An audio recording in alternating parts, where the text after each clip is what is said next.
ក្រុមខាងណាដែរ ក្រុមខាង10ដីបង មានអារម្មណ៍មិនដែរប្រកួតលើកទី1គូតគូដំបងបាទតែថាខាងគេតាន់ណាចឹងហើយសង្ឃឹមប្រហែលភាគរយសង្ឃឹម50ដែរសារតង់ទី1យើងបាន1-0គេ1យើង0អញសង្ឃឹមចឹងអូខេចាហើយធំពេកធំពេកបណ្ណាយើងបណ្ណាគេបណ្ណាខាងគេបុកខ្លាំងអូយ៉ាអូយប៉ាខ្ញុំអស់ទី1បាត់ហើយមានអារម្មណ៍មិនដែរមានអារម្មណ៍ថាសប្បាយចិត្តបាយរីករាយនេះជាបទពិសោធន៍ទេបាទជាបទពិសោធន៍លើកទី1លេងមានថ្នាក់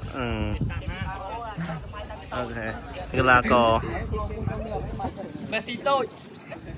នេះយ៉ាបរទេសនេះបរទេសស្រុកខ្មែរ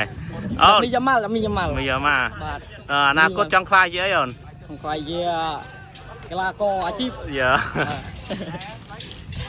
បងចូលកាលយ៉ាជើងហើយអូរ៉ៃទៅទៀតបាល់មិនខុសស្រីណាបាល់ខ្ញុំត្រូវគូ